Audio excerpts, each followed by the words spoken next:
All right, so welcome to week 12 forum.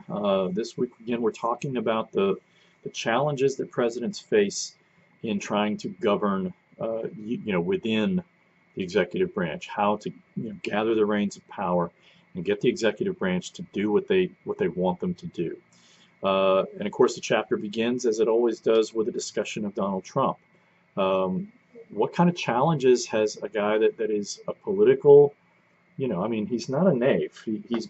He's been kind of on the fringes of politics for more than a decade, but he's not an insider. He's not a Republican insider. He really didn't command the loyalty of Republicans, the rank and file Republicans coming into power. And there are consequences that flow from that. And of course, one of those, and one of the things that, we're past 2 years into this guy's, inauguration, and he still doesn't have an enormous number of positions filled within the executive branch. For example, with all the things that are happening with Boeing over the 737 MAX, there's still not a full-time, director of the FAA in place. There's still an acting director. And the reason for that is that Trump tried to put his personal pilot in as the director of the FAA. So, this is something that we should be talking about. What are the consequences of having a guy that is effectively an innocent, politically speaking, in a position where, there have to be processes in place to ensure that all these different agencies are adequately staffed and that they're doing the jobs that they're supposed to be doing. So I mentioned in the first week, or the overview that presidential administrations tend to lack a lot of focus on implementation, and part of the reason for that is that implementation is not sexy.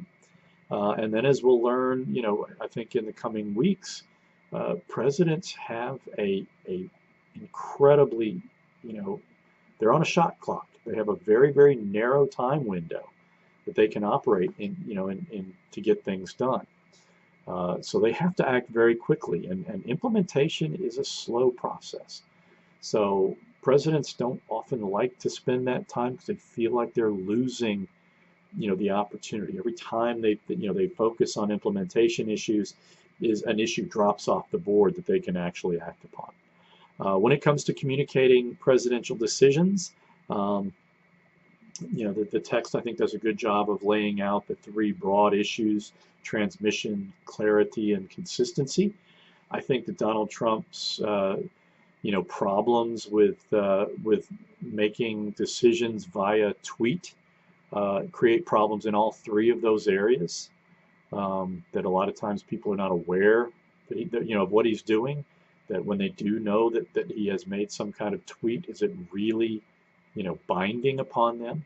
A lot of times he's unclear about what he's actually talking about, as with the other day when he announced via tweet that he had canceled the Treasury Department's sanctions on North Korea. And there's still confusion about that. The text talks about the resources available to presidents, staff, money. Something I say a lot of times: staff equals capacity, and presidents have an enormous staff. Authority is important. Facilities and equipment are really important, and all these things cost money. And there's hardly ever enough of these resources to get everything done that the president wants to do, which leads to the reality that they have to prioritize.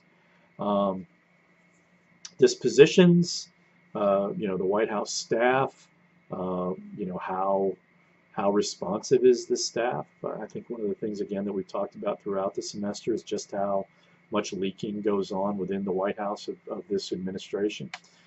Bureaucratic responsiveness to the president. When bureaucratic agencies feel as though the president is directly hostile to their interests, they are far more likely to resist. There are a variety of reasons for that. Presidents, in a lot of times, do everything they can to try to limit the discretion of civil servants.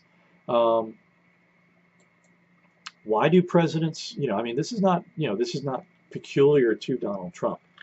Presidents often come into office thinking that the bureaucracy is against them. Most people who have served for any length of time in appointed positions within the federal bureaucracy usually come to some kind of accommodation with with the career people. And more often than not, in fact, almost uniformly, the people that are interviewed who are former political appointees laud the civil service and say these folks really care about their jobs and they want to do their jobs in as apolitical fashion as possible. And yet the myth of a politicized bureaucracy or a deep state continues to persist, and that's a real problem. So these are some of the issues that we can talk about. I think there's again, this is a very rich chapter, and I think that we should be able to cover a lot of ground this week, and I hope that we'll have a great week of discussion.